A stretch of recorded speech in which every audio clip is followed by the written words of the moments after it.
ginecología, pero obviamente esto va a estar un poco más asociado a la parte de clínica de menores.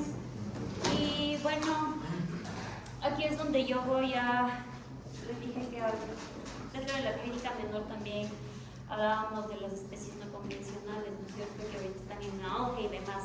Entonces, ya vamos a ir viendo cómo es la exploración física y vamos a hacer un pequeño taller con las especies no convencionales, cómo es el manejo y demás. Entonces, primero quiero ver eso, si están disponibles este viernes para ver si hacemos esa práctica. Y bueno, vamos. Entonces, ¿no es cierto que dentro de la exploración física ya habíamos hablado que entra la reseña, la anamnesis, el examen físico? ¿Qué onda dentro? Todo en orden. A ver, ¿quién me dice? Se van de 0, 1. Reseña, anamnesis. Espérate, el punto 1 más. ¿Cómo sería en orden la consulta? ¿Cómo hace? Reseña, motivos de consulta, anamnesis, exploración física. ¿Ya? En la exploración física ya entró todo. Ya, la inspección y demás. Ya. Después de la exploración física, ¿qué hacen ustedes? Diagnósticos complementarios, Ya. diagnóstico, tratamiento. Más o menos asociado al ECOG que habíamos visto. ¿Hacen el examen físico? ¿Qué hacen? Después del examen físico, hacen su lista de problemas, su lista maestra, sacan sus diferenciales, con los diferenciales saben qué tipo de exámenes complementarios van a hacer, ¿no es cierto? Hacen sus exámenes complementarios, sacan sus resultados, con los resultados descartan y confirman el diagnóstico final. Después del diagnóstico final, ¿qué hacemos? Trato, ¿no es cierto? Y después del tratamiento, doy un tratamiento y ¿qué tengo que hacer? Ver la evolución de Ver la la evolución de la patología. ¿Cierto? Ya. Entonces, bueno, vamos a ir haciendo solo un pequeño recordatorio porque esto ya todo lo vimos dentro de semiología. Pero bueno, si nos centramos en el tema de la anamnesis, hay 3 factores importantes que yo quiero saber de mi paciente inicialmente. Y uno es la parte ambiental. Y dentro de la parte ambiental, ¿qué quieren saber ustedes? El entorno donde vive el paciente, ¿qué más es algo de interés para ustedes? Si Dentro de sale ambiental. mucho a la calle, si Sí tiene sale. contacto con otros animales. Ya, ¿qué más? Ahí también entraría, dentro de lo ambiental, podría entrar la parte de la alimentación, ¿no es cierto? La nutrición, qué come, qué nomás le dan, si es indoor, si es outdoor y demás. En la parte colectiva, en los datos que yo quiero recopilar ahí, ¿qué es lo que me interesa? Si digo de manera colectiva. Si convive con otros animales, si esos otros animales están enfermos, están sanos, cómo es la convivencia, si es interespecie o son solo de la misma especie, todo eso son factores que necesito saber, ¿no es cierto? Y en el individual, ¿en qué me centro? ¿Qué quiero saber del individuo? Vacunas, desparasitación, perfecto, sería toda la parte remota, ¿no es cierto? Quiero saber si hay enfermedades previas, si hay desórdenes genéticos del desarrollo, ¿no es cierto? Todo eso me va a servir. Y ya propiamente asociado al motivo de consulta, quiero saber por qué vino el paciente, ¿no es cierto? Y depende de la signología con la que vino el paciente, pues ir recabando más información acerca de eso, ¿no es cierto? Pero algo muy importante y que es para su seguridad física es saber primero el comportamiento del paciente, porque necesito saber, muchas veces los tutores les dicen, ay no, es que mi perrito no hace nada, en Chihuahua ahí, en Chucky, que estás ahí nerviosa, ahí temblando, ¿no es cierto? Entonces dicen, no, mi perrito jamás ha hecho nada, es un amor, no sé qué, ni bien le quieren tocar, les muerde, ¿no es cierto? Entonces hay que saber también si ese paciente es agresivo o no. Y depende también de tutores, hay tutores que les van a decir, no, mi perrito jamás hace daño a nadie. Y el otro, en cambio, sí les dice, no, es muy agresivo, hay que tener cuidado. Entonces, esto es muy importante, ¿no? Dentro de las preguntas. Y también, dependiendo del motivo de consulta, saber si tengo un factor de zoonosis en ese paciente que estoy atendiendo, ¿ya? Eso es algo muy importante. Y bueno, dentro de la exploración general, siempre acuérdense que todo debe ser de manera ordenada.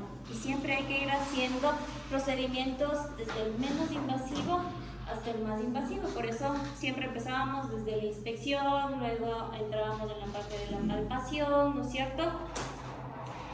Y obviamente, dependiendo del tipo de consulta, el tipo de paciente, pues yo veo cómo lo voy manejando, ¿no? Y qué es lo que más necesito hacer. Pero todo que sea de manera ordenada, ¿no? ¿Ya? Y dentro de la semiotecnia, pues, ¿qué entraría dentro de la semiotecnia? ¿Qué procesos? ¿Qué es la semiotecnia?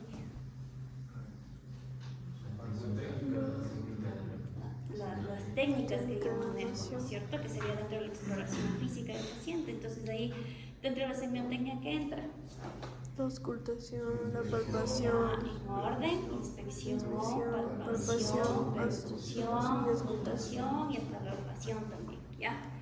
Entonces, si vamos dentro de la semiotecnia, iniciando por la inspección, ¿en qué quiero fijarme primero? ¿Qué es lo primero que me fijo del paciente? el estado corporal, Sí, ¿qué más? El temperamento, la conducta, ¿no es cierto? ¿Ya?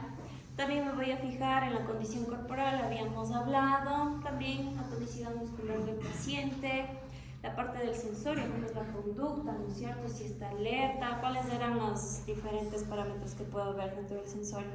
alerta, estuporoso, comatoso, Sí, obnubilación, obnubilación, perfecto, ya.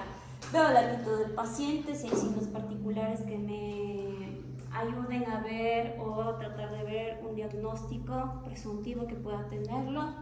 La piel también es lo más fácil que puedo ver. Obviamente en esos pacientes que tienen pelajes muy largos va a ser muy difícil a simple vista, pero también es uno de los factores principales que yo voy a ver. Mucosas explorables, ¿qué tipo de mucosas nomás voy a revisar a mi paciente? gingival, ¿Cuál nomás me voy a enfocar para revisarlo? gingival, Gingival, ¿qué más? palpebral, La palpebral, la vaginal o prepucial también. exacto, muy bien. Y también ya voy a revisar los linfonodos, que eso entraría también dentro de la palpación, ¿no? Linfonodos, ¿qué linfonodos nomás hay? Submandibular,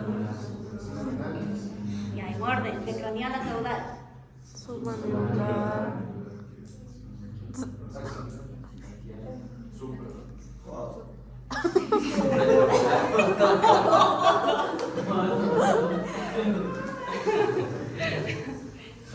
escapular, preescapular, Ya. Luego, axilar, axilar, inguinal, popliteo. Ya, muy bien. Ya. Entonces esos son los linfonodos superficiales que yo puedo palpar, ¿no es cierto? Ya, ahí se van acordando. Si me fijo en la respiración, ¿qué quiero ver en el paciente? cómo respira, El patrón, el ritmo, ¿no es cierto? ¿Ya? ¿Qué tipo de cambios puede encontrar a nivel de la respiración? agitada, En términos clínicos. taquicardia, No, la respiración. Taquipnea, bradipnea, disnea, ¿sí? El paciente está apneico, que ya no está respirando, ¿no es cierto? Ya. Muy bien.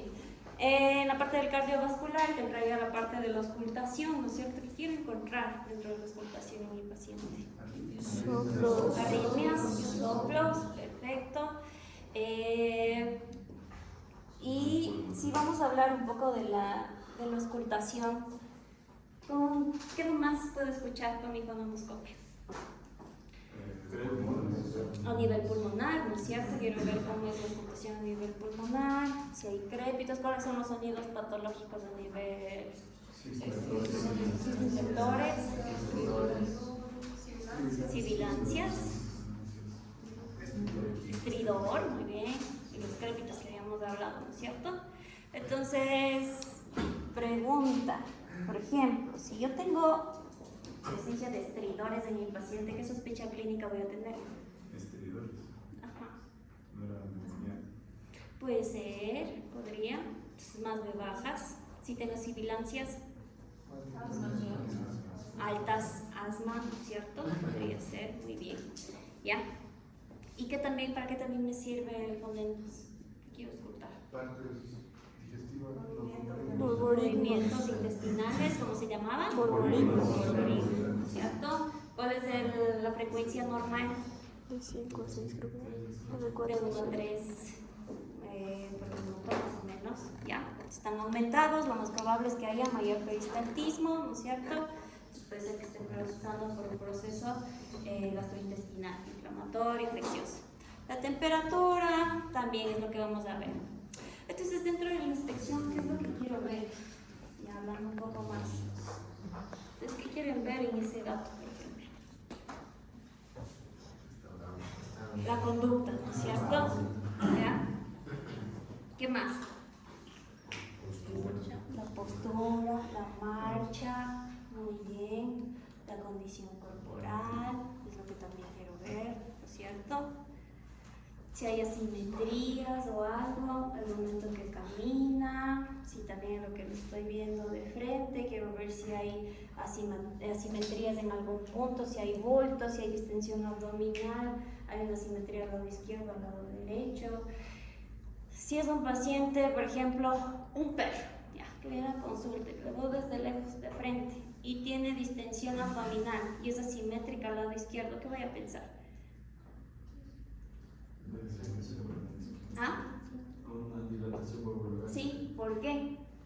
Porque el estómago está al lado izquierdo, es lo primero que se me viene a la mente y solo viéndolo, ¿ya?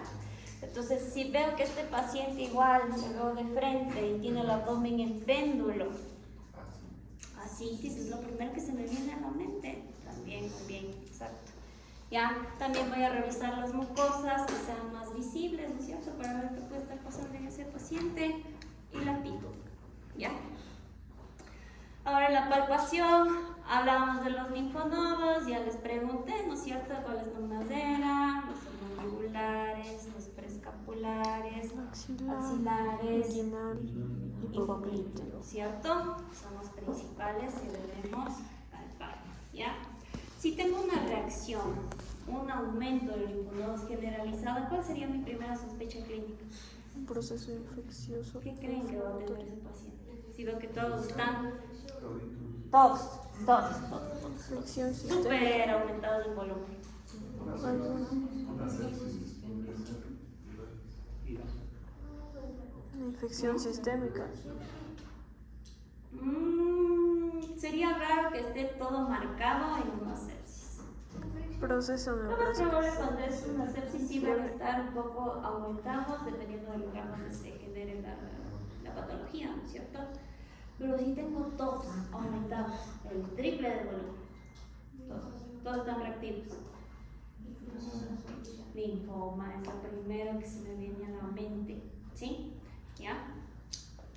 Normalmente cuando son procesos patológicos, quizás si tengo una traqueobronquitis, los submandibulares son los primeros que van a estar aumentados, ¿no es cierto?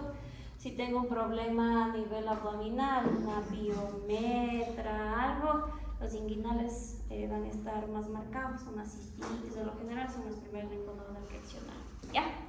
Por ejemplo, cuando tenemos mastocitomas o algo que por lo general se ven en extremidades, el linfonodo regional es el que va a estar más reactivo, ¿ya? Entonces digamos que este paciente tiene un masto aquí, en esta zona.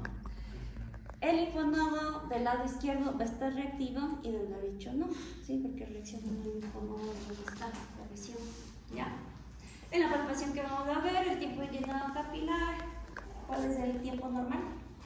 5 segundos, ¿no es cierto? ¿En qué casos va a estar aumentado?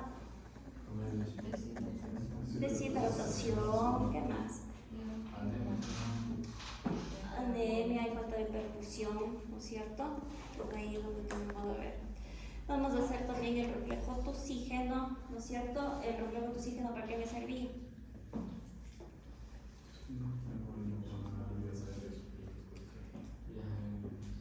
Sí, ¿para qué me sirve? ¿Cuándo es positivo, cuándo es negativo? Ustedes hagan así, igual van a toser. ¿Cuándo sé que el reflejo toxígeno es positivo? Cuando hay más de 3 golpes, ¿sí? O sea, tosen más de 3 veces y quizás tiene un reflejo al final de arcado. Ahí yo sé que es positivo el reflejo, ¿ya? ¿sí? También tenemos el reflejo del glutorio. Cuando hago el reflejo del glutorio, ustedes aquí pálpense así, apriétense por aquí. Apriétense. ¿Qué hace? Pero apriétense duro. Con odio, no mentira. ¿Qué es lo primero que les pasa cuando así estimulan aquí esta zona? ¿No? ¿Qué hace? Tragan, ¿no? ¿Sí? De gluten. ¿Qué estoy ahí valorando? ¿Ya? Con el reflejo de deglución, ¿qué valoro? Deglución. Sí, pero también que estoy viendo la integridad de qué. No, La epiglotis. no, es a nivel neurológico. Bueno, ¿qué reviso? ¿Qué valoro? La integridad de qué par craneal. Ya, ¿cuál es? Hipogloso. Ya, ¿cuál es? Hipogloso. Ah, ¡Carlito! Muy bien, muy bien. También reviso si hay masas, ¿no es cierto?, mediante la palpación. Y si veo que hay masas o algún aumento de volumen, ¿en qué me baso al momento que estoy palpando? Si es móvil, sí. La forma, si es regular, irregular, la consistencia, si es dura, si es blanda, la temperatura, si está caliente, no, si le molesta la sensibilidad del paciente, ¿no? Si tiene dolor o no tiene dolor. Ya, muy bien. Y también revisar los genitales externos, ¿no? Revisar la parte de la vulva en hembra, revisar la parte de pene, prepucio y testículos en los machos, ¿sí? Ahora sí hacemos la percusión, que es lo que quiero saber. ¿Dónde nomás percuto? Tórax, abdomen, ya. Por ejemplo, si hago percusión a nivel del tórax al dorsal, ¿cuál va a ser el sonido normal que voy a encontrar? ¿Qué va a ser a nivel de pulmones? Submate. Claro, ¿no es cierto? Porque tiene aire. Ya. Si hago percusión al lado izquierdo del abdomen, a nivel de epigastrio, submate. Si hago a nivel de intestinos, también submate, ¿sí? Muy bien. Si hago a nivel ventral, en la parte del tórax, en la proyección del corazón, ¿qué sonido voy a tener? Mate, porque es macizo, ¿no es cierto? Si hago percusión al lado derecho del abdomen, en epigastrio, ¿qué sonido voy a tener? Mate, ¿por qué? Porque ¿qué tengo? El hígado, muy bien, perfecto, ¿ya? Entonces, bueno, esto es como un recorderis nada más, ¿ya? Los puntos de auscultación pulmonar, ¿para qué me servían? ¿Dónde debía hacer? Por lo general, siempre se debe hacer por detrás de la articulación del codo, es donde empiezo, ¿no es cierto? Hasta la última costilla, ¿no es cierto? Y hacíamos como un rectángulo más o menos, ¿no es cierto? Ahora, si mi primer punto de auscultación es aquí, ¿a qué creen que va a estar asociado? ¿Qué es lo que voy a encontrar? Ya saben que, digamos, ¿no? Estamos en el corazón, ya revisaron el corazón. ¿Dónde hago la auscultación a nivel cardíaco? Tercero, cuarto y quinto espacio intercostal al lado izquierdo, ¿sí? Veo las válvulas pulmonar, aórtica, mitral, y a la derecha en el cuarto, la tricúspide, ¿ya? Entonces digamos que por aquí está el corazoncito, ¿cierto? Pero me voy a cranear, bien a cranear, empiezo aquí a auscultar, ¿ya? ¿A qué voy a...? ¿Qué son los primeros ruidos anormales que voy a poder encontrar en esa zona? No, porque si fuera sibilancia sería en la proyección de la tráquea. No, hablando de pulmonar. Estertores, sí. ¿Qué otro? Estridores. Estridores no mucho, estridores sería más en esta zona. Estridores de sibilancia más aquí, porque es justo donde pasa la tráquea, empieza el árbol bronquial y demás. Pero aquí yo les decía que muchas veces hay pacientes que pueden tener neumonías atípicas, que empiezan en el lóbulo craneal. Entonces aquí sí puedo tener una sospecha de que el paciente tiene una neumonía, que es la típica, empieza en este lugar a tener lesiones, ¿sí? Entonces, ¿cuál sería el sonido patológico asociado a una neumonía? Que yo escuche. ¿Ah? Crépitos, ¿no es cierto? ¿Sí? Acuérdense que había crépitos finos, crépitos gruesos y demás, dependiendo del tipo de secreción, ¿ya? Acá también, si me voy acá, ¿qué escucharía? Igual crépitos porque estaría asociado a neumonías. Si son edemas, ¿qué sonido probablemente escucharía? ¿Qué creen? Bueno, aquí Crépitos, está como estertores. una guía también que les va a ayudar. Estertores. Estertores también, exacto. Y ya pues en esta zona sí sería más de sibilancias, estridores, ¿no es cierto? ¿Sí? Muy bien. Ahora, bueno, ya lo que les dije, ¿no es cierto? Ya hay auscultación cardíaca, tener que saber en el emisoras izquierdo o derecho, saber qué válvulas, a qué punto de los espacios intercostales hago la auscultación, ¿no es cierto? Entonces, acuérdense en el PAM, ¿no es cierto? El lado izquierdo, que es siempre la aórtica va a estar un poco más arribita, ¿no? Entonces era como un triángulo que nosotros hacíamos al momento de auscultar. Y siempre para que no estén desde arriba contando el 1, 2, 3, por lo general por detrás de la articulación del codo es donde ustedes deben empezar a poner el fonendoscopio, justo en la parte ventral, ¿no es cierto? Es como una guía, ya en cualquier animal. Independientemente, por ejemplo, si son otras especies que ustedes van a valorar, guíense por la articulación del codo por debajo, ¿ya? ¿Sí? Muy bien, y ahí tenemos las constantes fisiológicas. Algo que hablar en esa parte es que, como ya hemos dicho, mientras más pequeño es el paciente, mayores va a ser frecuencia cardíaca, frecuencia respiratoria, ¿no es cierto? El tiempo de llenado capilar en la mayoría de las especies tiene que ser menor a 2 segundos para saber que hay una buena perfusión en esos pacientes. Color de las mucosas, todos deben tener mucosas rosaditas, ¿sí? ¿Qué pasa si tengo cambios de coloración en mi paciente, en las mucosas? ¿Cuáles son los cambios?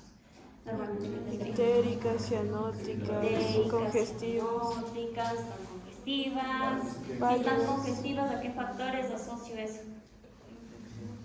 Infeccioso, que está con hipertermia, dolor o algo, ¿no es cierto? ¿Ya? Si están cianóticas, ¿a qué hago referencia? Baja perfusión, perfecto. ¿Y por dónde me puedo ir? Algo pulmonar o hay un déficit grave de glóbulos rojos que no están permitiendo que el paciente oxigene bien, ¿ya? Si están pálidas, pérdida, ¿no es cierto? Algo circulatorio, falta de perfusión también. Si están ictéricas,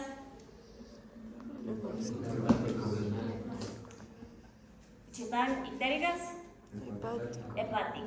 Y puede ser una ictericia hepática, hepática. Si es prehepática, ¿qué causas puede estar asociando con desprehepático?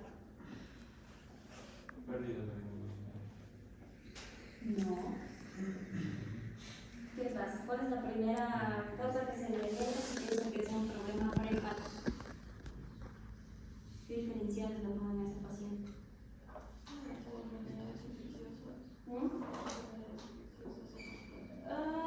Ya, ¿qué hace la muestra? Ya, entonces, ¿qué genera?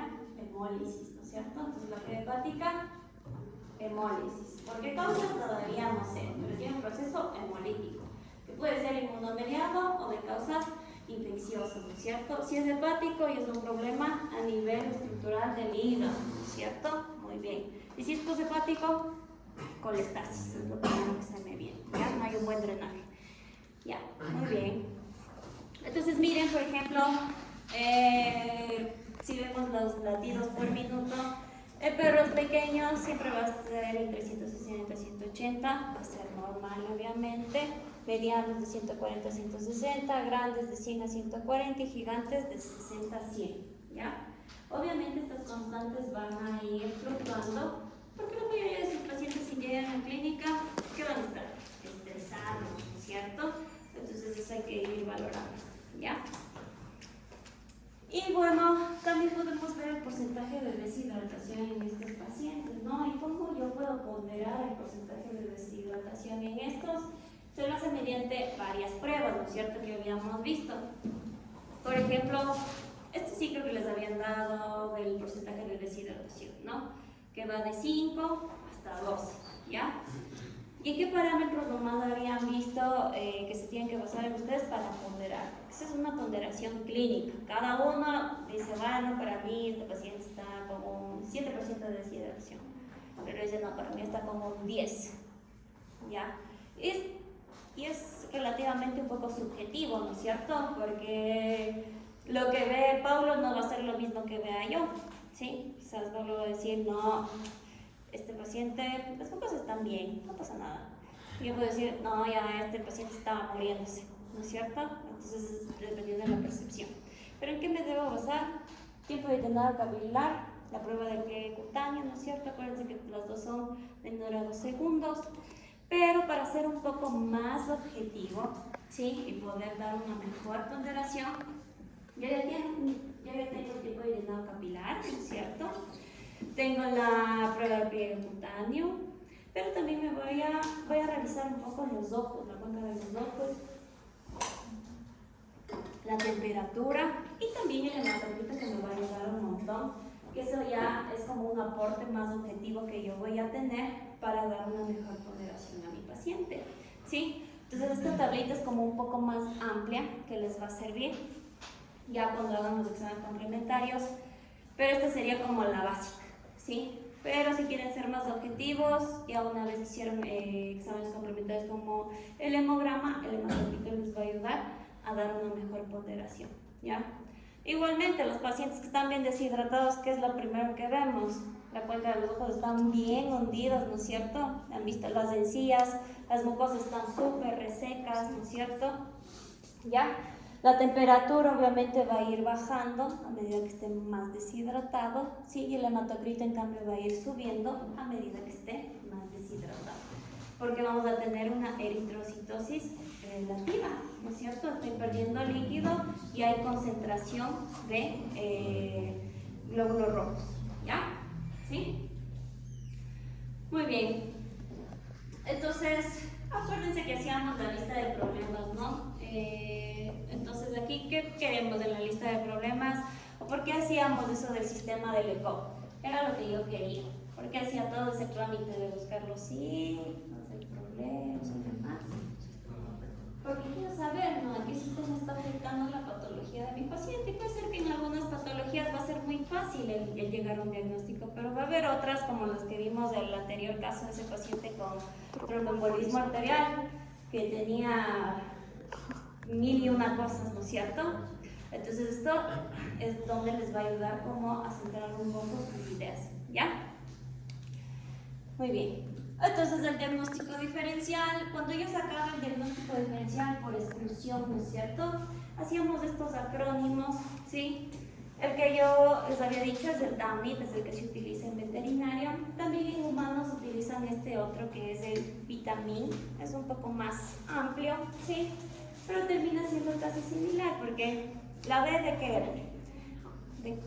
Degenerativo, la metabólico, nutricional o neoplásico, idiopático, infeccioso, idiopático, inflamatorio, traumático, tóxico, ¿cierto?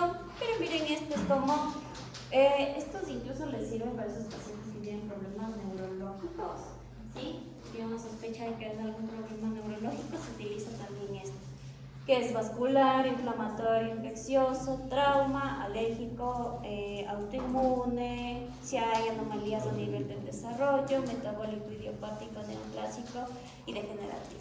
Casi va lo mismo, ¿no es cierto? Es como que en esta se divide, no, vamos un poco, ¿ya? Pero es similar. Puedes utilizar cualquiera de los dos acrónimos. El chiste es que se utilicen esto para hacer un descarte y todos los signos que encontraron en el paciente, ¿ya? Ahora en los exámenes complementarios, bueno, hay un sinfín de exámenes complementarios, pero yo siempre les había dicho que, y les había enfatizado, que es importante primero hacer un buen examen físico, una buena anamnesis, para ahí sí tener una mejor orientación de qué exámenes complementarios yo voy a hacer en mi paciente, porque no es bueno que yo le diga al doctor, sabe que tiene que hacer hemograma bioquímico, análisis, rayos X, ecografía, ¿qué va a falta? Citología, y ya después de eso, ahí sí vemos si lo mando a hacer otros exámenes, ¿no es cierto? Porque necesito enfocarme, para eso me sirve el sistema ECOG, para saber por dónde es el problema y en base a eso saber la utilidad que le doy a mis exámenes complementarios que necesito, ¿ya? Es decir, que si yo tengo 3 diagnósticos diferenciales, yo quiero saber,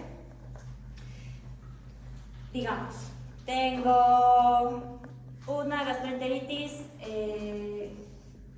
infecciosa, ya, bacteriana. Tengo una disbiosis gastrointestinal. O tengo una enfermedad o una pancreatitis, ya. Esos son mis 3 diferenciales en el paciente que viene con diarreas. Ya. Para pancreatitis, ¿qué exámenes necesito yo para confirmar o descartar? ¿Qué creen? Bueno, vamos desde el más fácil. Si pienso que mi paciente tiene disbiosis, ya. ¿Qué examen necesito hacer para confirmar o descartar que tenga disbiosis? ¿Qué examen me va a servir? ¿Ah? No, yo quiero, mi paciente vino con diarreas, ya. Hemorrágicas, ya. El copro, exacto, voy desde lo más básico, ¿no es cierto? Y desde lo menos invasivo. Si yo sé que mi paciente tengo dentro de mis diferenciales que puede ser una disbiosis, quiero hacerle un copro. ¿Por qué quiero hacerle un copro? Exacto, si hay aumento de flora, si hay disminución y saber si puede haber problema, ¿no es cierto? Muy bien. Ahora, sé que puede ser que mi paciente tenga una gastroenteritis bacteriana, el copro igualmente me va a servir, ¿no es cierto?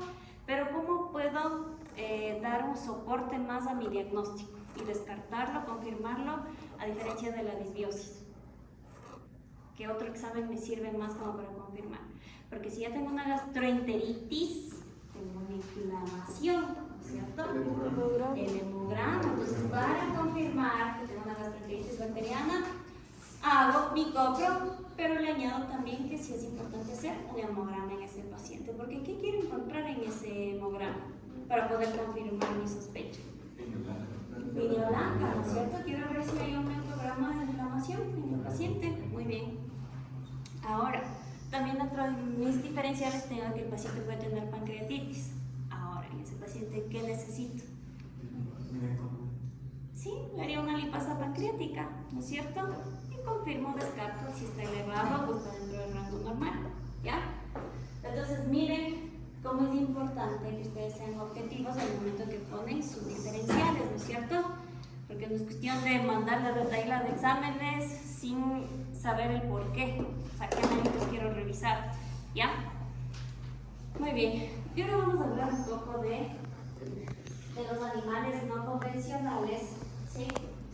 Creo que en esta parte es donde más voy a centrarme en estas otras especies, porque ya cuando veamos enfermedades y demás, quiero centrarme más en perros y gatos, que es lo que siempre va a haber más enfermedades más complejas en ellos, ¿ya?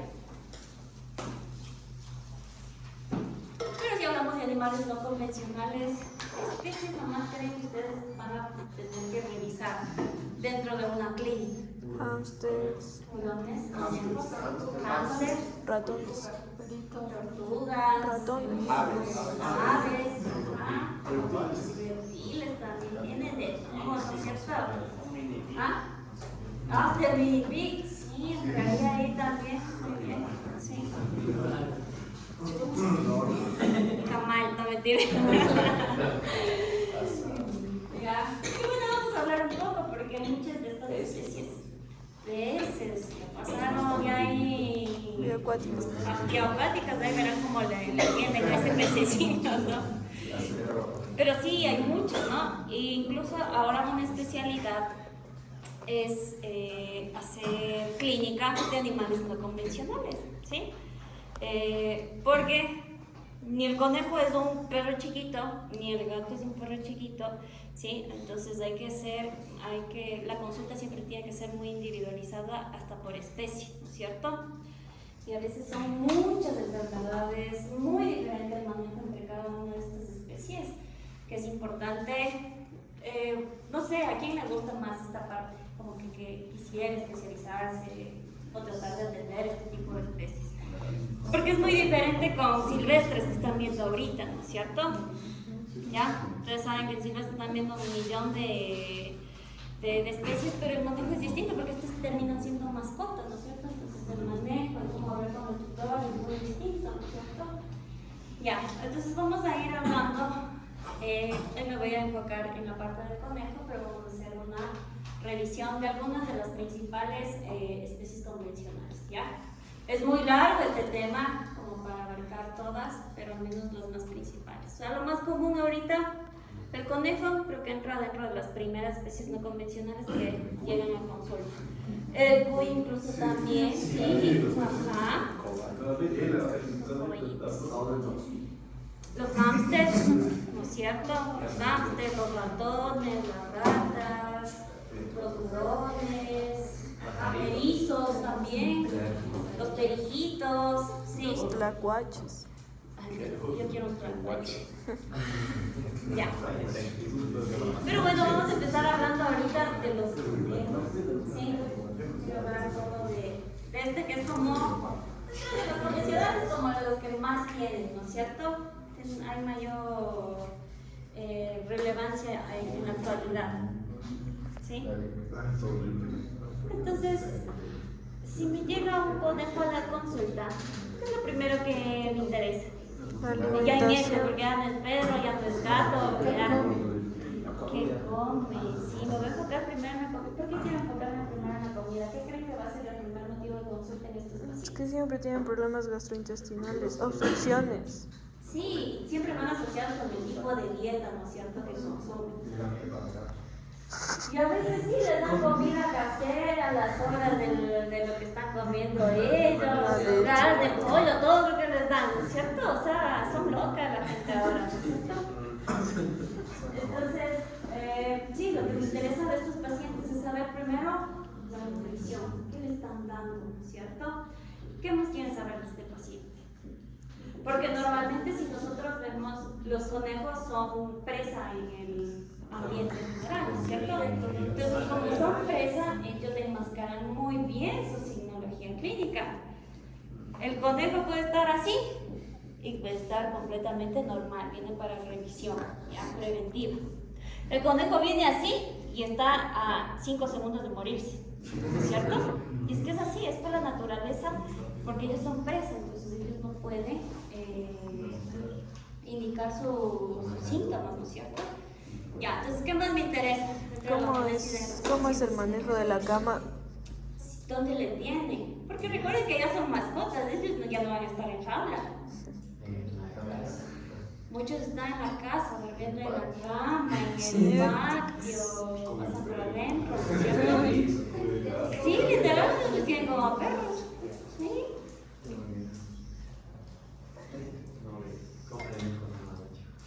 Entonces, también hay que revisar, saber en dónde le tienen, ¿no es cierto? Ya, ¿qué más quisieran saber? ¿Cómo está haciendo sus necesidades? Las heces y Las las heces también, ¿ya? Porque estos pacientes no es que cuando tienen diarrea es completamente líquida, ¿no es cierto? Normalmente cambian la consistencia de las heces y demás, ¿ya? Entonces, todas estas cositas vamos a ir viendo porque es una aproximación clínica muy diferente, ¿ya? Entonces, bueno, particularidades de los conejos, son neofóbicos. ¿Qué significa que son neofóbicos? No odian a sus crías. ¿Qué significa neofóbico? No, nuevo. Fóbico, fobia, le tiene miedo. Si le tiene miedo a lo nuevo, a las cosas, a lo desconocido, perfecto. Entonces, como son neofóbicos, el manejo dentro de la consulta tiene que ser como un gato. ¿sí? Todo tranquilo, relajado, para que no se estresen, ¿ya? Entonces, por eso les decía, como es una especie que es presa, ¿no es cierto? Normalmente siempre va a estar en esta posición, ¿ya? ¿Por qué creen que estás así en esta posición? Servido al plato. Para huir, ¿no es cierto? O sea, siempre están alerta, listos para escapar, ¿sí? Entonces, un conejo normal cuando esté llegando recién a la consulta va a estar así, ¿no es cierto? Siempre con las orejitas erguidas, ¿no es cierto? Sí, escuchando todo, viendo qué está pasando por ahí, ¿no es cierto? Y listo para fugarse. Ya cuando el conejito ya está relajado, ya saben que no tienen ningún peligro en su entorno, empiezan a estar así, como esta forma, ¿ya? ¿Sí? Entonces, eso es muy importante al momento que revisarlo. Ya si un paciente, un conejo, llega a la consulta sin esa postura en el cúbito lateral, ya camal. Sí. El asadero. Porque recuerden que ellos hasta el último minuto de vida van a tratar de estar en alerta, ¿sí? Porque es una especie de presa, ¿sí? Entonces, ya si ustedes ven que viene un conejo ya descompensadísimo, que no esté en esa postura, es porque ya está a punto de morir. Y particularidades de estos conejitos, pues no vomitan. ¿Qué otra especie no vomita? Caballo, ¿no es cierto? Ya. Entonces, ellos no vomitan, ¿sí? Y esta particularidad es una ventaja y desventaja para diversas patologías o diversos procesos que yo puedo hacer. Por ejemplo, ¿de qué me sirve que este paciente no vomite? ¿En qué casos? Me serviría a mí como clínico, si le quiero castrar. ¿De qué me sirve que no vomite? Ya, me va a servir en el tiempo de ayuno, porque este paciente va a necesitar quizás unas 2 horas máximo bien, porque sé que no vomita, no va a tener problemas en el proceso quirúrgico, ¿sí? Y a ellos también se los utiliza la intubación. En estos pacientes creo que va a ser fácil. No. Sí, se utilizan las máscaras laringeas, ¿no es cierto? Sí. Pero si no, si quieren hacer un procedimiento que es más largo, obviamente necesitan intubarla. Y a veces las intubaciones los hacen con cámaras guiadas para poder revisar si están bien. Ajá. ¿Cuánto viven? 6 a 10 años, ¿no es cierto? Pero recuerden que estas son mascotas, ya no es producción, ya no es nada, son sus mimados, ¿ya? Entonces yo me acuerdo que había una cliente que tenía una Shih Tzu, ¿sí? Y la Shih Tzu tenía su mascota que era un conejo. Ajá, sí. Entonces la dueña era la abuela del conejo. Ajá. Así de loco. Que así era como relotado, entonces imagínense. Pero bueno, entonces, como viven tanto tiempo, ya, no es que ya, no sé, en producción a los conejos ya, ¿las cuántas semanas ya, chao? 12 semanas, 3 meses, no sé.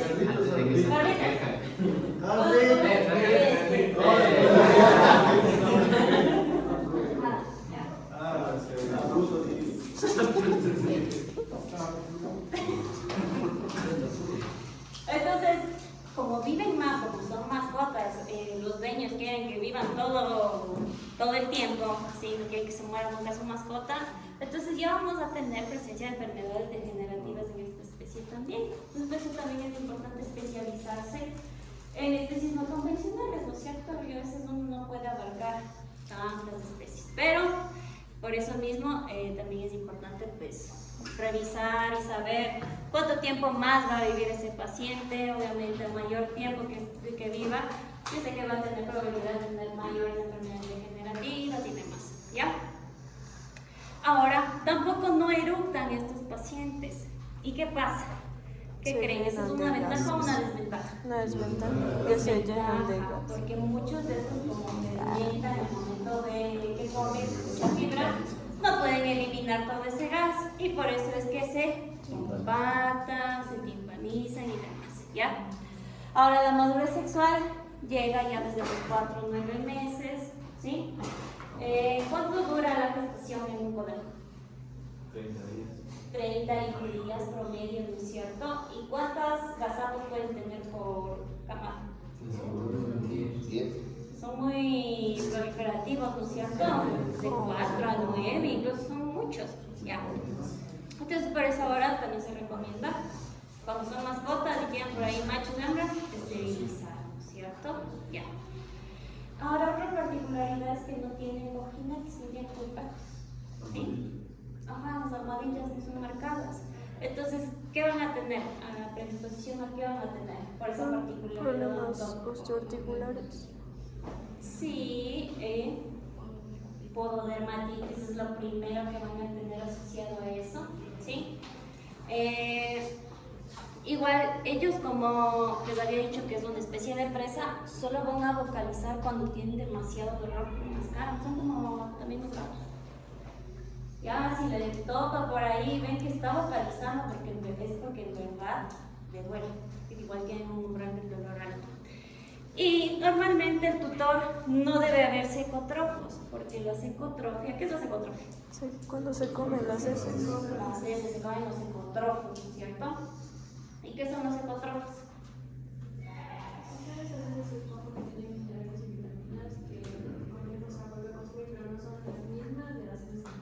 Exactamente. Entonces los ecotrofos son así, en forma de racimo, ¿sí? Y las heces normales son así como bolitas, ¿no es cierto? Ya. Ahora, si yo veo, si el tutor me dice, no, es que vi esto, mi paciente, ¿qué quiere decir? ¿Qué le está pasando? Porque el tutor nunca debería ver esto. La psicotrofia en los conejos siempre va a ser en las mañanas o en las noches. Entonces el tutor nunca va a ver la psicotrofia, que es su mimado. Entonces, si estoy viendo esto es porque algo le está pasando, ya no está comiendo, está teniendo corexia, algo le pasa, ¿sí? Muy bien, y si hablamos de la alimentación, porque es muy importante también cuando ustedes tengan consultas de este tipo de especies, creo que lo más importante es también guiar al tutor, ¿sí? Algunos compran nomás y no saben ni qué come el conejo. Pues a veces dicen, ¿y qué pepita tu pollo? O sea, no tienen ni idea, ¿sí? Porque le compraron para la hija, cosas así, ¿cierto? Entonces ahí también interviene el papel del clínico que debe asesorar, ¿ya? Ayer según una clienta me dijo que le debo un balanceado que le recomendaba el médico para que no orine. No, es que salen así, salen con esas cositas todas bonitas. Sí, así está loca. ¿Ya? Entonces, importante, la base de la alimentación en los conejos, ¿qué es? El heno. ¿Por qué es el heno? Porque por la fibra, ¿no es cierto? Y es que muchos de estos animales como mascotas, está esa pirámide totalmente invertida. Les dan más frutas, Les dan lechuga también. lechuga, zanahoria, porque han visto en los dibujos, ¿no es cierto? Dicen más que Bonnie come. Ajá. Y a la final, la zanahoria en sí no es lo que les sirve, son las hojas lo que consumen los conejos, ¿no es cierto? Pero bueno, recuerden que el 70% de la alimentación de estos pacientes es el heno y el heno debe ser ilimitado, ¿sí? Y el otro 20-28% van a ser pues vegetales, pero es importante no darles ni coliflor, ni col, ni brócoli, porque queda mucho calcio y pueden generar mucha fermentación también. Entonces obviamente van a producir muchos gases, ¿no es cierto? Entonces va a ser más fácil que los pacientes se timpanicen, ¿ya? Y ya en un 2 a 3% sería como esos balanceados. Incluso ahora ya hay balanceados específicos para conejos de mascotas. No es el mismo del balanceado de producción. Es muy distinto, ¿sí? Suelen vender unos cuadritos así de semillas también. Ajá, hay unos balanceados que son como una mezcla mezcla de, yo no sé, de varias cosas que son específicos para hámster, conejos y demás, pero ya como mascotas, ¿sí? Y ya las frutas sí sería como premio. ¿Qué fruta creen que les gusta a los conejos? Las fresas, ¿cierto? No, pero debe ser muy poca la cantidad, quizás una vez cada 2 semanas y demás, ¿ya? ¿Y cuánto deberían comer normalmente? Por ejemplo, el heno debe ser ilimitado si les dejas a disposición. El agua también tiene que ser a disposición. Ya esto, los vegetales y demás, sí debe ser controlado por ti. O sea, eso debería ser 2 o 3 veces por semana, máximo que le den en vegetales. Y al menos el pienso, ahora sí, yo veo que cuando les compran, les mandan con el balanceado. Muchas veces el balanceado puede ser que es para los conejos de producción, ¿cierto? De engorde. Entonces, ¿qué se recomienda? ¿Sí? ¿Ya? ¿Qué le puede hacer al balanceado? Lo que pasa es que ese balanceado, ¿qué va a hacer? ¿Qué quiere el productor de un conejo? Este gordo, ¿no es cierto? ¿Ya? Pero obviamente tú sabes que ese ya no es un conejo de producción que, no sé, a las cuantas semanas ya se les miren. Entonces, perritos, no sé, 2 meses, 3 meses. A los pocos meses ya Un mes y medio. Sale. sale el conejo para venta. Unos 6 meses, creo que son esos. 6, no sé, la verdad no sé. Y las joyas. Sí, son menos. Son más largos y necesitan más, por eso se demoran más los conejos. Y nacen siempre. Sí. Sí, por eso tienen la madriguera y la mamá se saca los perritos para hacer la madriguera. Ya. Y muchas conejas también ya son milenias, entonces son malas madres, ¿no es cierto? Se comen, o ni siquiera hacen bien el nidito. Ajá, sí, ya son generación Z.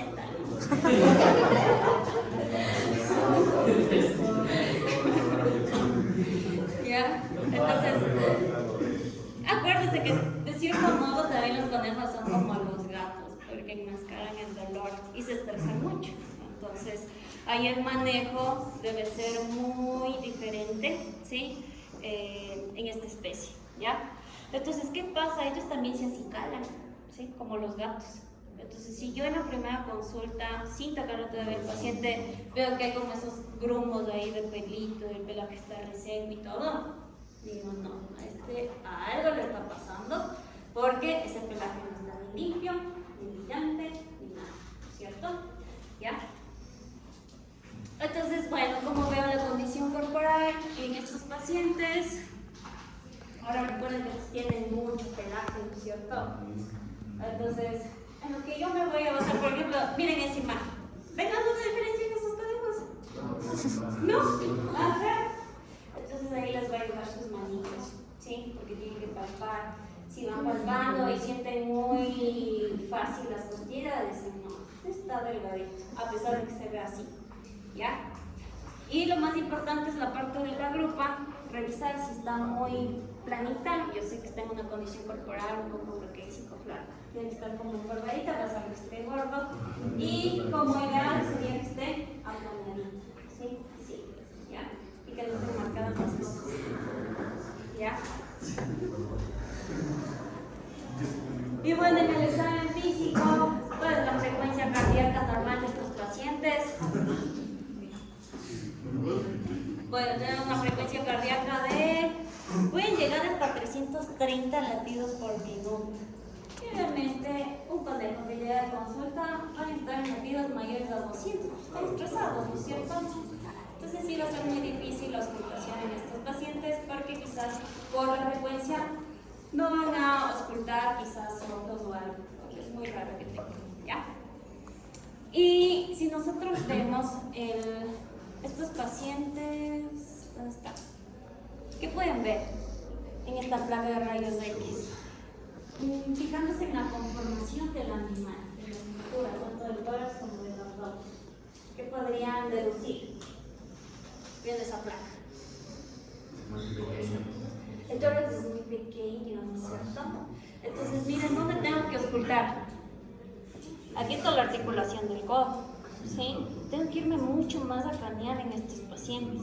Pero miren cómo ella está cavidad torácica en relación al abdomen. Es muy pequeñita, muy cortita, ¿no es cierto? ¿Sí? Entonces quizás aquí el auscultar igualmente a nivel pulmonar sí va a ser un poco difícil, porque miren esos vasos pulmonares, muy chiquititos, ¿ya? Los borborismos también es muy importante en esta especie auscultar, ¿no? Lo normal sería 2 por minuto. Si ya tenemos impactaciones o algún tipo de patología gastroentérica, podemos incluso llegar a escuchar hasta un borborismo cada 3 minutos. Entonces ese sí ya es de riesgo, algo le está pasando, algo le está pasando al paciente. Y el pulso, ¿dónde yo puedo sentir el pulso en estos pacientes? En la arteria femoral, ¿no es cierto? ¿Sí?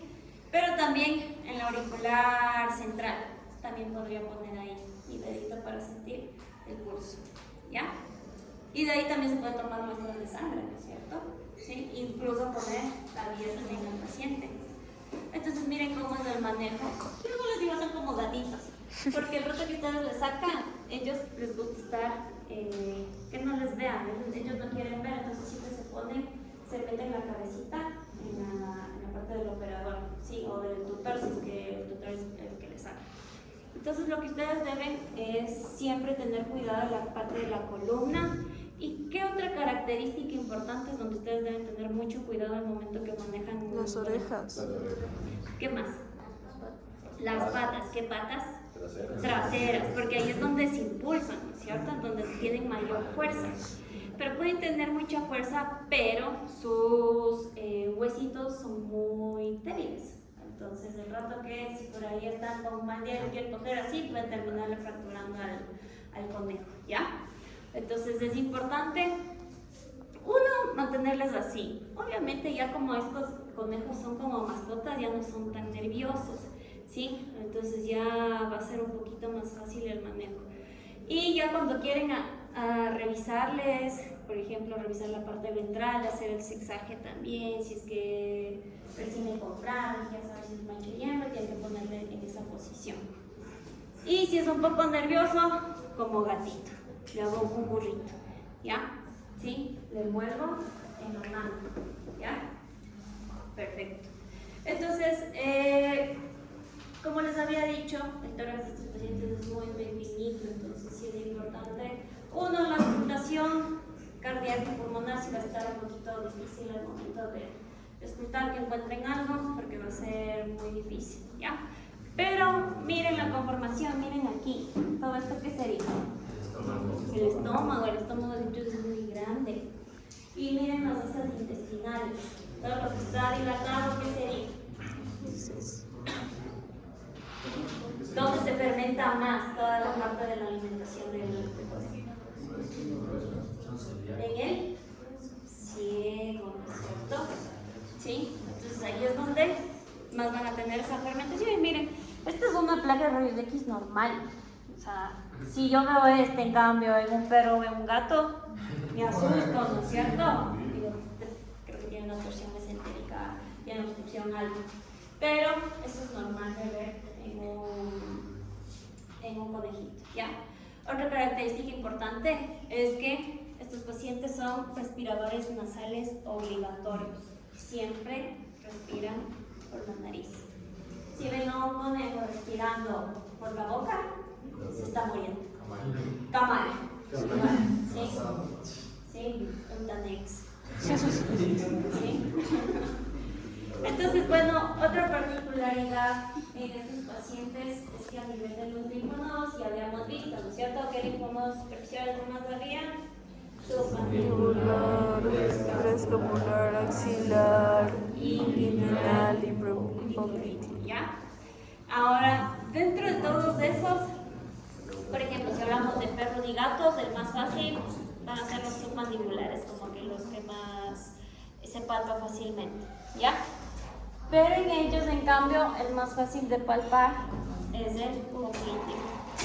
Y los submandibulares, los preescapulares son, o sea, solo que estén aumentados para que ustedes puedan sentirlos, ¿ya? ¿Sí? Muy bien, y si voy a hacer la palpación en estos pacientes, ¿sí? Uno, ¿en qué me quiero fijar? Siempre voy caudal. En craneal, ¿qué es lo que me importa? Dientes es lo primero que quiero revisar en esos pacientes, ¿no es cierto? Ver si hay una buena oclusión de la dentadura, si están alargados, no están alargados, si hay lesiones o no. Eso es lo primero. Entonces tengo que hacer un movimiento para ver si hay una buena oclusión de la dentadura. ¿Ya? Si me voy al lado izquierdo, ¿qué es lo principal?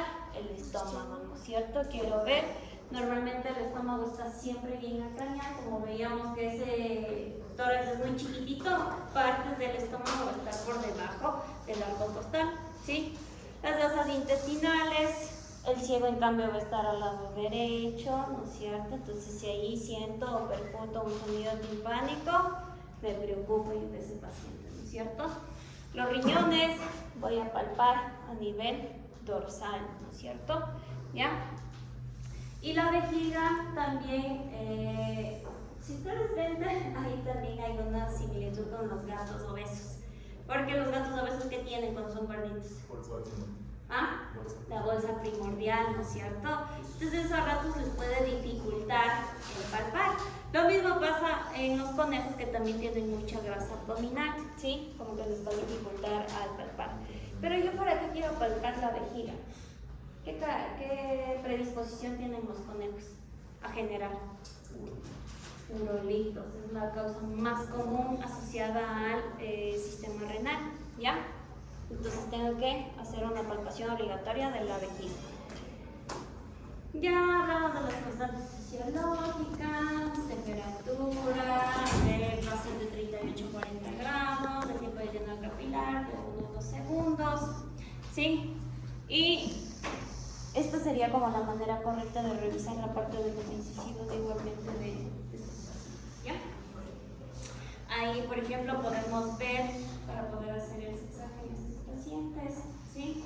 Revisarle, tomar la temperatura. Para tomarle la temperatura lo pueden poner en esta posición como habíamos visto. Así, podrían ponerle la temperatura y que se deje, ¿ya?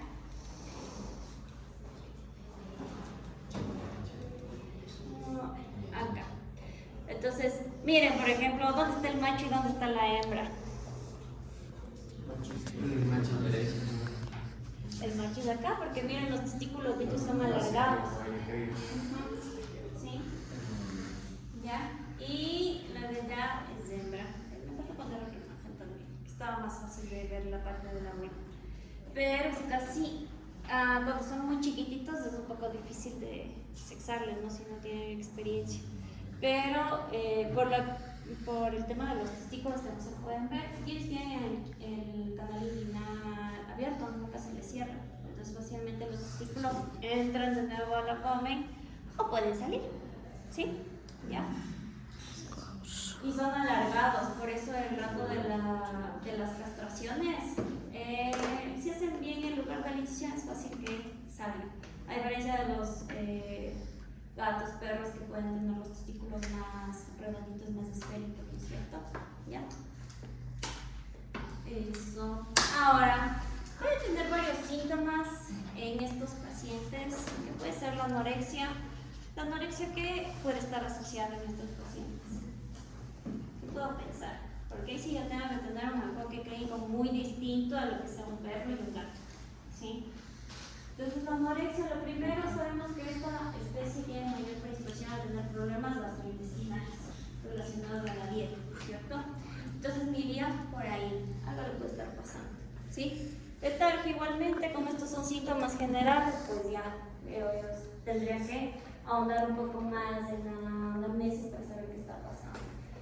El head tilt es el movimiento de la cabecita, ¿sí? Si está sacudiéndose la cabecita, ¿qué es lo primero que se me va a venir a la mente? Tiene algo en la oreja. Exacto, tenemos que revisar el conducto auditivo. ¿Y qué enfermedades tienen predisposición a desarrollar estos animales? Antes que otitis, bueno, puedes tener otitis, pero causada por qué? Ácaros, exacto, es lo primero que se me vendría a la mente, ¿sí? Por ácaros, ¿ya? Si tengo descarga nasal, ocular, ¿qué creen? Pero a nivel anatómico ellos tienen el conducto nasolagrimal de ellos es muy estrechito, entonces Se tiene obstruye. mayor facilidad de desarrollar la criocistitis, o sea, una infección del conducto nasolagrimal, ¿sí? ¿Ya? Entonces ahí se tiene que hacer un lavado y todo, ¿sí? Pero por especie tiene predisposición a desarrollar eso, por la conformación anatómica, ¿ya? Y también el conducto nasolagrimal discurre muy cerca de las raíces de los premolares, ¿sí? Entonces, si tiene una enfermedad periodontal, va a ser más fácil que la infección ascenda, ¿sí? ¿Ya? Por la conformación anatómica, ajá. Sí, veo cambios de heces. ¿Qué voy a pensar? Algo gastrointestinal igualmente, la dieta, lo primero que se me viene a la cabeza, ¿ya? Sí veo que hay descarga vulvar, estranguria, hematuria. ¿Qué es estranguria? ¿Uria? Sinónimo de orina. Estranguria, ¿ah? No es algo extraño entonces. Algo. En No, la porque ya el orina. término te dice uria. Orina. Orina. ¿Qué no puede orinar? Que orina poco y con dolor, ¿ya? Y a pocos intervalos, ¿ya? ¿Sí? Y bueno, la hematuria ya sabemos, ¿no? Hay sangre en la orina. Pero si veo que está coneja, de 5 años, ¿tiene descarga vulvar? ¿Qué voy a pensar? Piómetra. ¿No es cierto? También tiene predisposición a tener piómetras. Sí, veo que tiene estranguria asociado con hematuria, ¿qué pienso? En machos, obstrucciones, urolitos. Lo primero, urolitos, ¿sí? Y eso también tiene que ver mucho con la parte de la dieta, ¿sí? Si hay dieta que está rica en calcio, en minerales, va a tener predisposición a desarrollar esos cálculos, ¿cierto? Si veo nódulos ocultos, quizás puedo pensar que son abscesos o algo en el paciente. Paresis o parálisis, ¿qué creen? Ahí, ¿cuál es la primera sospecha que se les viene a la mente? Trauma, lo primero, le patearon a ese le dieron con la pala, algo, ¿no es cierto? ¿Sí? Literal, o sea, algo pasó. Le apuntaron sin que... Le aplastaron, se aplastaron encima de él, donde vieron, no puede ser. Y si hay distensión abdominal, que es lo primero que se les viene a la mente, timpanismo, ¿no es cierto? Ya, muy bien. Entonces, sí ven cómo va cambiando de acuerdo a la especie, ¿sí? Entonces, bueno, ahí está un poquito todo lo que habíamos hablado. También está dentro de esto la parte de la dermatitis, porque tenían predisposición a tener pododermatitis estos pacientes. Muy bien. Pregunta de examen, ¿ya? Muy bien.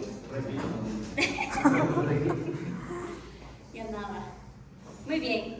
Y acuérdense que estos pacientes también van a tener sobrecrecimiento dental porque sus raíces no se cierran, todo el tiempo están creciendo.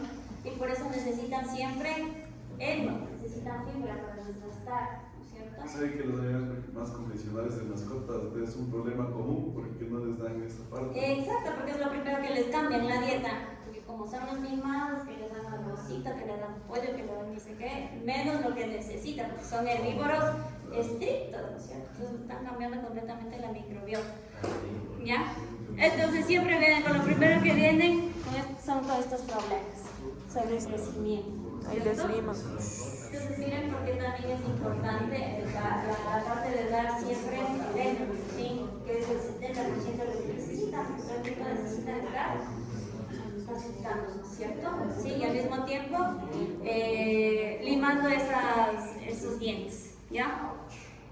Entonces, como no pueden abrir mucho la boca estos pacientes, para hacer una revisión de los premolares y molares, se puede utilizar los otoscopios que ahora no son tan costosos y se los utiliza para poder hacer esta valoración interna, ¿sí?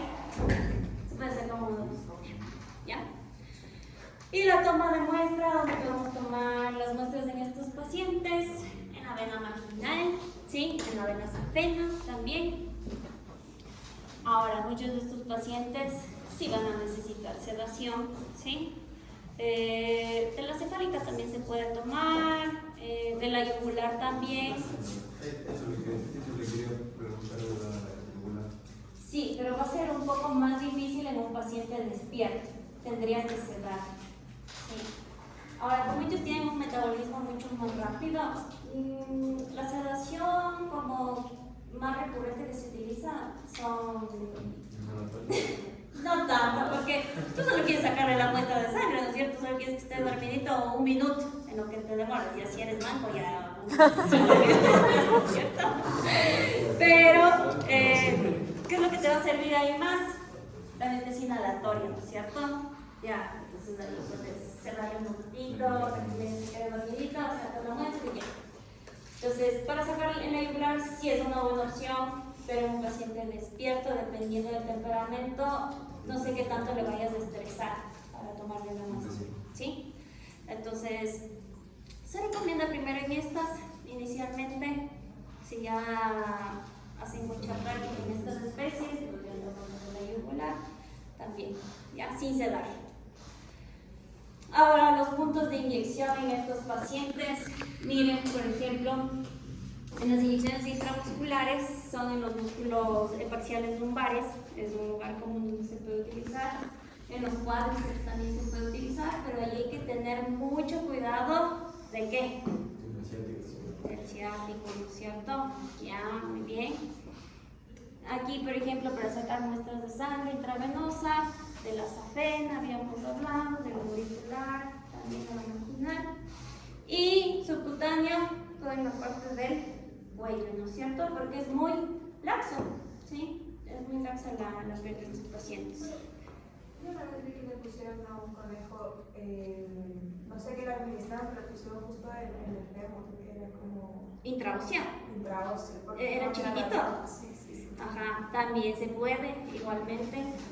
Ya, pero son esos pacientes que literal no la encontraron en ninguno. Ya son técnicas o maniobras mucho más avanzadas.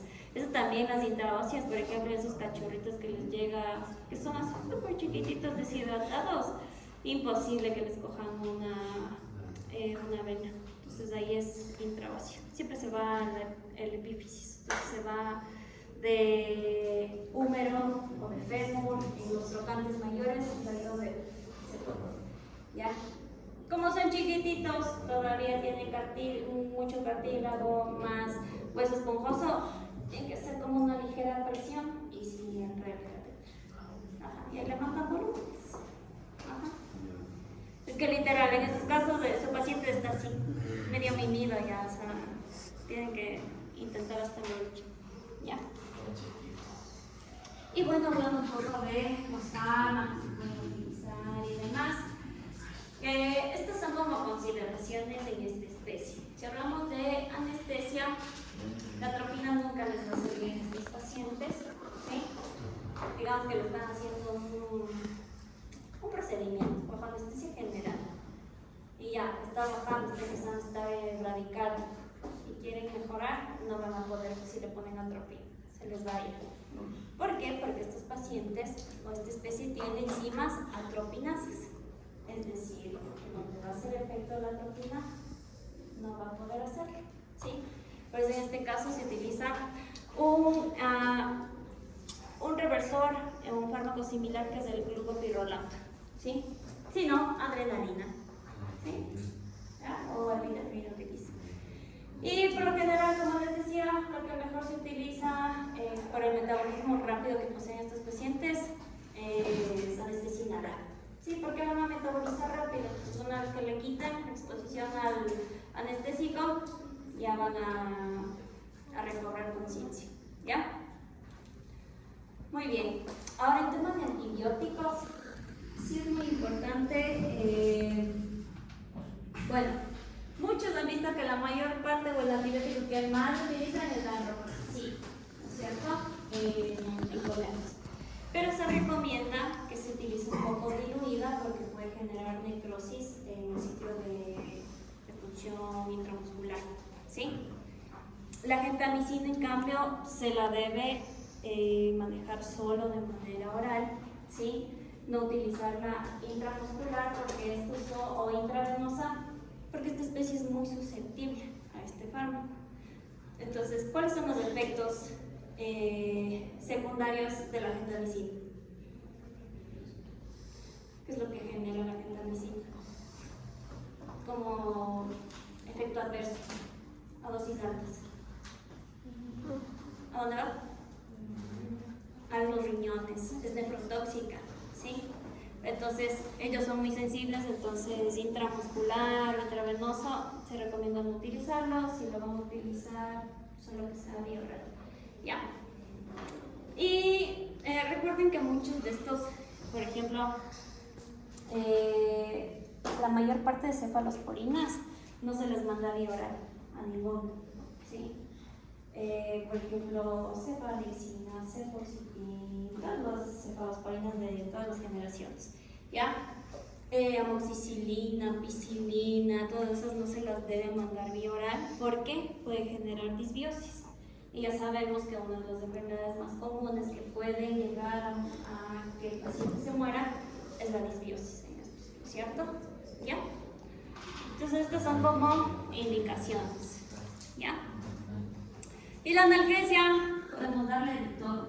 Pero recuerden que cuando se maneja este tipo de especies no convencionales, hay libros que les da, hay un libro de exóticos que es un vademécum.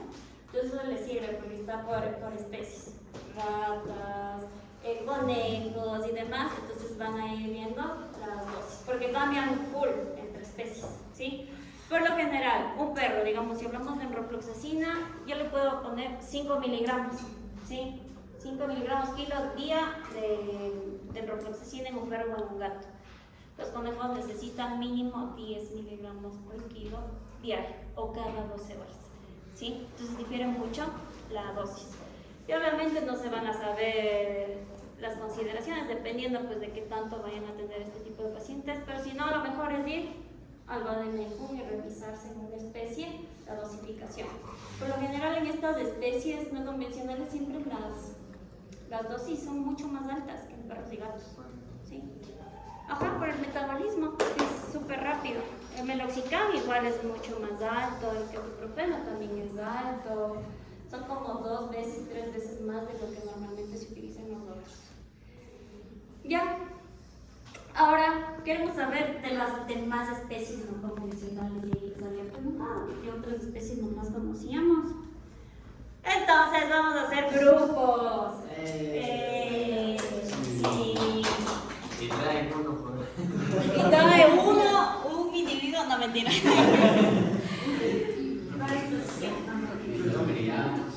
Los criamos aquí, ya. Entonces esto va a ser para el lunes, ¿ya? Cada grupo va a ser una expresión que es similar a lo que les di hoy, ¿ya? Es específica con las particularidades de la especie, cómo se las maneja, los principales sitios de administración de fármacos, qué enfermedades son más recurrentes, algo un poco más compactito de lo que les di hoy, ¿ya?